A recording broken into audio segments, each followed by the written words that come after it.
The Silent Ascension. The Grand Council Chamber of the Galactic Confederation hung suspended in the neutral space between three spiral arms, a monument to cooperation among the stars. Carved from a single asteroid and reinforced with quantum-stabilized materials, its transparent dome revealed the breathtaking spiral of the Milky Way. Nearly 400 representatives from the most advanced civilizations in known space gathered beneath this celestial canopy, their voices a symphony of concern and confusion. High Arbiter Talon of the Zephyri Collective, a being of crystalline structure whose form refracted light in mesmerizing patterns, raised three appendages for silence. The chamber gradually fell quiet. The anomaly in Sector 87 Delta continues to expand, Talon announced, their voice resonating through translator fields. Our monitoring stations report unprecedented energy signatures. Sector 87 Delta, better known as the Void Zone, had been established over 7 centuries ago. Few among the current representatives understood its true purpose. Most believed it was an unstable region of space that made travel impossible due to natural phenomena. Ambassador Vrax of the Kithiri Dominion, his chitinous exoskeleton gleaming under the starlight, stepped forward. Many of us have served on this council for decades, yet we've never been told the true nature of this void zone. If something is emerging from it, we deserve to know what we face. Talon's crystalline form pulsed with reluctance. The void zone was established to contain a species that our ancestor civilizations deemed too dangerous to allow into the galactic community. A quarantine? Asked Minister Ilara of the Luminary Federation, her bioluminescent patterns shifting to express shock. Such measures violate our Confederation's most fundamental principles. The decision was made before the Confederation existed, replied Talon. When our ancestors were still consolidating their territories, this species displayed troubling characteristics. The central hologram flickered to life, displaying a bipedal creature with minimal physical defenses, no claws, minimal protective covering, and relatively weak musculature compared to many species present in the chamber. These are humans, continued Talon, physiologically unimpressive, but possessing a psychological profile our ancestors found deeply concerning. They are adaptable beyond reason, capable of surviving in environments that would kill most sentient beings. But more importantly, they have a relationship with conflict unlike any other known species. The hologram shifted to display historical footage recovered from ancient human broadcasts. Primitive conflicts spanning centuries, weapons of increasing devastation, cities reduced to rubble. And always, the humans rebuilding, advancing, emerging stronger from each catastrophe. They wage war against their own kind constantly, Talon explained. Their technological development is almost entirely driven by conflict. Our ancestors' predictive models showed that if they achieved interstellar travel, they would rapidly destabilize the existing galactic order. So they were imprisoned, stated Ambassador Vrax, his voice indicating neither approval nor condemnation. They were contained, corrected Talon, for their own development and the safety of all spacefaring civilizations. The Void Zone consists of thousands of spatial distortion generators that prevent detection of other civilizations and limit their exploration capabilities. Science Director Mavis of the Centauri Union manipulated the controls, bringing up recent sensor readings. These energy signatures suggest the Void Zone has not merely been breached. It has been systematically dismantled from within. The humans have not only detected our technology, but have learned to counter it. The assembled representatives fell silent, contemplating the implications. A species that had spent centuries in isolation, believing themselves alone in the universe, now aware of the deception. We must reinforce the barrier immediately, declared Security Director Corvus of the Duranian hegemony, his metallic scales bristling with alarm, before they can mobilize beyond their containment region. Too late, said a new voice. Every head turned toward the entrance of the Grand Assembly Hall where 3 figures stood. Bipedal, their bodies encased in sleek armor that seemed to absorb light rather than reflect it. Humans. The lead figure stepped forward, removing their helmet to reveal a face with amber eyes and features that suggested a calm confidence. "I am Admiral Helena Chen of the United Earth Defense Force. You're right to be afraid of us, but right now you should be more afraid of what's coming." Security drones instantly surrounded the human delegation, weapon systems powering up. The humans made no move to defend themselves. "How did you breach our security?" demanded Corvus, scales shifting to combat readiness. Admiral Chen's expression remained neutral. "The same way we dismantled your barrier. We've been studying you for centuries. Your signals leak. Your ships occasionally pass close enough for observation. Did you really think your containment was perfect?"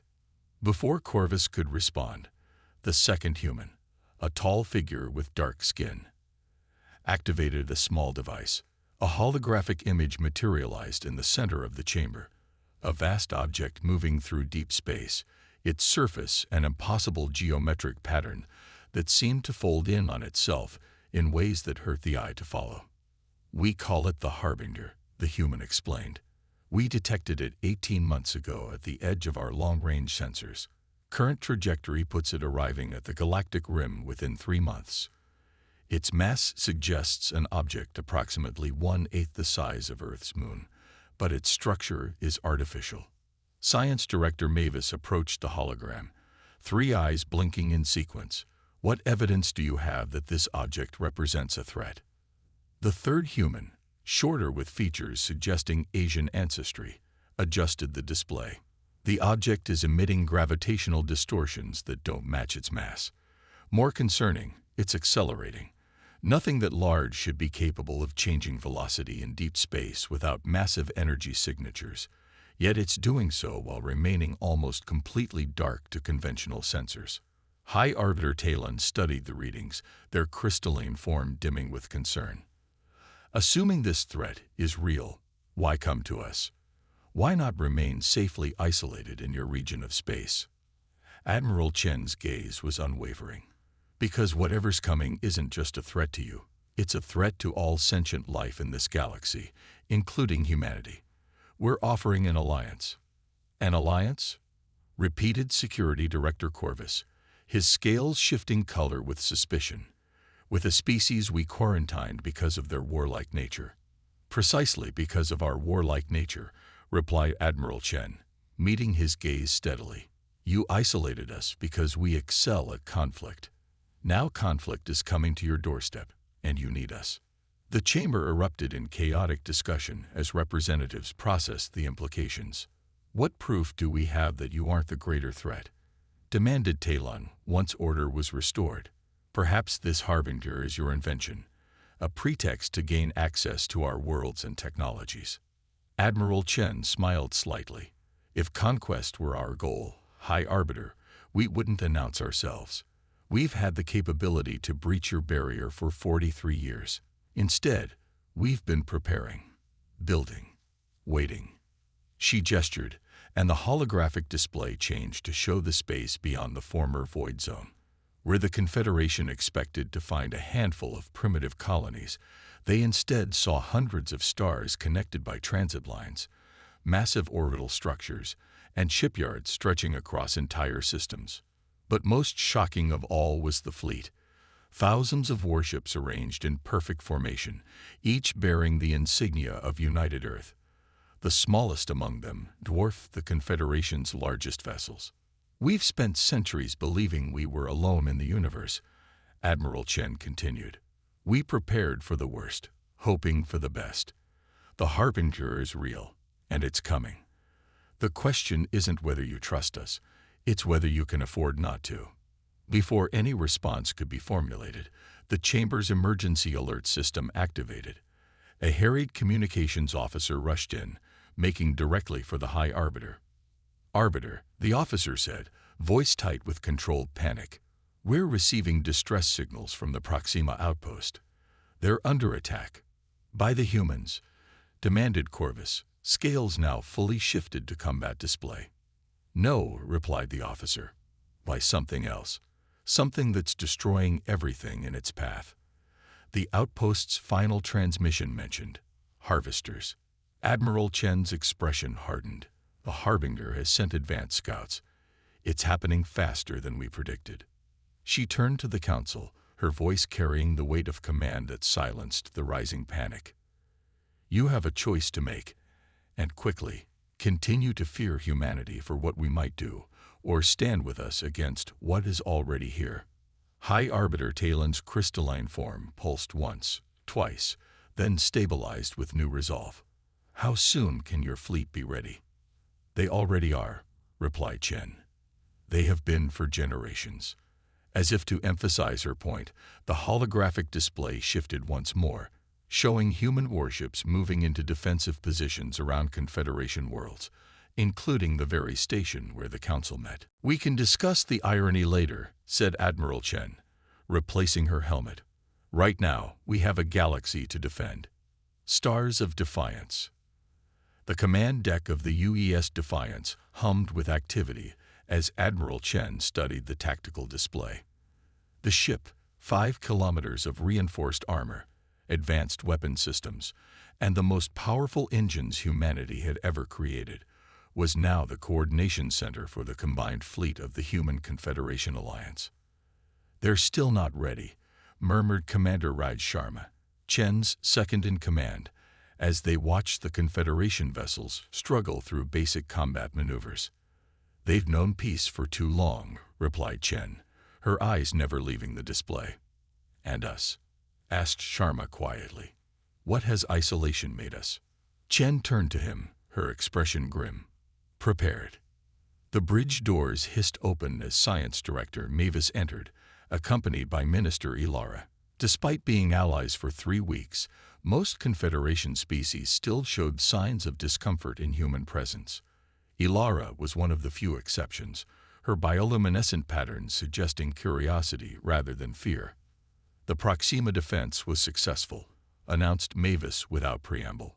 The advance scouts have been repelled, though at significant cost. 17 Confederation vessels lost, added Ilara, her light patterns shifting to express sorrow.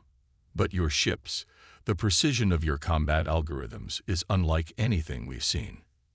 Not algorithms, corrected Chen. Human pilots. We don't trust combat decisions to artificial intelligence. Mavis's 3 eyes blinked in rapid succession, an expression of surprise. But the reaction speeds, the coordination. We've been preparing for war for centuries, explained Sharma. Our pilots train from childhood in neural-linked simulators. What you witnessed wasn't technology, it was human skill. The tactical display chimed, highlighting a new development. The Harbinger had changed course, accelerating toward the Perseus arm. It's targeting the most densely populated sector, observed Ilara, her pattern shifting to alarm. No, said Chen, studying the projection. It's avoiding our fleet concentration. It's learning, adapting. That suggests intelligence, noted Mavis. Perhaps communication is possible. Chen shook her head. We've tried. Every frequency, every conceivable pattern. It doesn't respond to communication attempts. It simply adjusts to overcome obstacles. Like a virus, suggested Sharma, or a machine with a singular purpose. The display updated again, showing new sensor data from the long-range probes humanity had deployed throughout the galaxy, technology the Confederation hadn't known existed until the Alliance. The Harbinger is composed of a material we've never encountered, explained Chen. It absorbs energy weapons completely and regenerates physical damage within minutes. Conventional tactics won't work. Then what do you propose? Asked Security Director Corvus, entering the bridge. His scales had shifted to a neutral pattern, a significant change from the hostile displays of their first meeting. Hen activated a secure channel, bringing up designs that even most of her crew hadn't seen. Project Sunforge, a weapon designed to deliver a concentrated burst of energy equivalent to a small supernova, focused through quantum entanglement to bypass conventional defenses. The Confederation representatives stared at the schematics in silence. You built this, just in case, asked Ilara finally. Humanity has always prepared for worst-case scenarios, replied Chen. Our history taught us the cost of complacency. The energy requirements are impossible, observed Mavis after studying the design. No power source in the known galaxy could sustain such output. No single source, corrected Sharma, but a distributed network, drawing simultaneously from multiple stars. Understanding dawned in Mavis's expression. The fleet formation. It's not just for defense. It's a power collection grid. Chen nodded. Each vessel contains components of the larger weapon. Together, they form a delivery system capable of channeling energy on a scale never before attempted. But the targeting system would need to predict the Harbinger's adaptive responses, noted Corvus, his military mind grasping the challenge. If it truly learns from each encounter. That's where we need your help, said Chen. Your species possesses cognitive mapping technology that evolved along different lines than ours. If we combine your predictive models with our firing solutions, the planning continued through the night cycle, representatives from both humanity and the Confederation contributing their unique perspectives. For the first time, the isolation that had separated them became an advantage. Different evolutionary paths had led to complementary technologies. 3 days later, the combined fleet moved into position around the Perseus arm. The Harbinger had slowed, as if sensing the trap, but continued its inexorable approach. On the command deck of the Defiance, Admiral Chen received the final confirmations. Every human vessel was in position, power systems aligned and synchronized. The Confederation ships had formed a protective perimeter, their advanced sensors feeding real-time data to the targeting array. Sunforge sequence initiated, reported Commander Sharma. Power collection at 30% and rising. The Harbinger has launched defensive units, warned Corvus from his position at the tactical station. Thousands of them, approaching in fractal patterns. As expected, replied Chen calmly. Deploy countermeasures. Across the battlefield, smaller human vessels broke formation, engaging the Harbinger's drones with practiced precision. Each maneuver was calculated not just to destroy, but to create specific patterns of destruction that would force the Harbinger's adaptive systems to respond in predictable ways. Power collection at 60%, announced Sharma. Quantum entanglement field stabilizing. The Harbinger accelerated suddenly, its impossible geometry shifting as it attempted to evade the trap. 3 Confederation cruisers moved to block its path, sacrificing themselves to maintain the targeting solution. They didn't have to do that, whispered Ilara, watching from beside Chen. No, agreed the Admiral. They chose to. That's something we understand very well. Power collection at 90%, reported Sharma. Entanglement field at maximum stability. The Harbinger unleashed a gravitational pulse that distorted space itself, crumpling 2 human destroyers like paper. But the formation held. Firing solution locked, announced Corvus, his scales now showing a pattern Chen had never seen before. Respect. The predictive model indicates a 93% chance of critical damage to the Harbinger's core structure. Chen took a deep breath. Centuries of preparation, of building and waiting in isolation, had led to this moment. Execute Sunforge. Across the fleet, human vessels channeled their collected energy through the quantum entanglement field. For a moment, nothing seemed to happen. Then, at the precisely calculated focal point within the Harbinger's structure, a miniature star bloomed. The explosion was contained within the entanglement field, preventing damage to the surrounding space. But within that field, the concentrated energy of multiple suns tore through the Harbinger's adaptive defenses, reaching the core that had remained protected against all conventional attacks. The massive entity shuddered, its geometric patterns destabilizing as the energy cascade spread throughout its structure. Secondary explosions followed as systems failed catastrophically. Direct hit, reported Corvus, his voice tight with controlled excitement. Core structure compromised. The Harbinger is breaking apart. The celebration that followed was subdued. Too many had been lost, and too much remained unknown. But as the remains of the Harbinger drifted into harmless fragments, a new understanding began to form between humanity's representatives and their Confederation counterparts. 1 month later, the Grand Council chamber hosted a different kind of gathering. The transparent dome no longer showed just the Milky Way spiral, but now included the space beyond the former void zone, humanity's territory, officially recognized as the newest member of the Galactic Confederation. Admiral Chen stood before the assembled representatives, no longer in battle armor, but in the formal dress uniform of the United Earth Defense Force. "The threat has been eliminated," she stated, "but questions remain. The Harbinger's origin, its purpose, whether others like it exist. These are mysteries we must solve together." High Arbiter Talon's crystalline form pulsed with agreement. "Our ancestors feared your species for your relationship with conflict. They believed isolation was the only safe option. We now understand that diversity of experience, even difficult experience, has value." Humanity never stopped preparing for war, acknowledged Chen. But in doing so, we created technologies that can now benefit all. Our medical advances, environmental restoration techniques, energy collection systems, these weren't developed just for destruction, but for survival. "And the warships?" asked Security Director Corvus, though his tone held more curiosity than accusation. Chen smiled slightly. "We'll remain vigilant. The galaxy is vast, and the Harbinger may not be the only threat lurking in the darkness between stars. Humanity accepts its role as defenders, but we also look forward to becoming builders, explorers, and allies." The formal integration ceremony continued, marking the beginning of a new era for both humanity and the Confederation. As representatives mingled afterward, Science Director Mavis approached Chen with a question that had clearly been troubling him. "Admiral, there's something I still don't understand.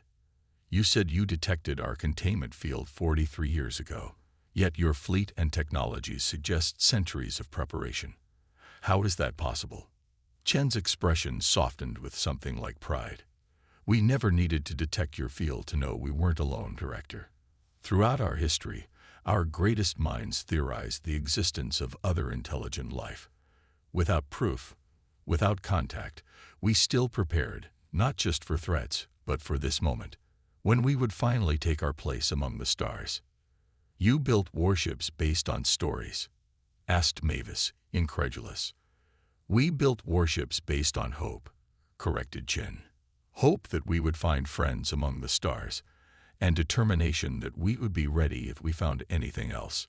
You may have been watching us, Director, but we've been looking for you since we first gazed upward and wondered about the lights in the sky." As the celebration continued around them, human and alien representatives began the slow process of building trust through shared knowledge and experience. And in orbit above, the combined fleet maintained its vigilant watch, a testament to a simple truth that the Confederation was only now beginning to understand.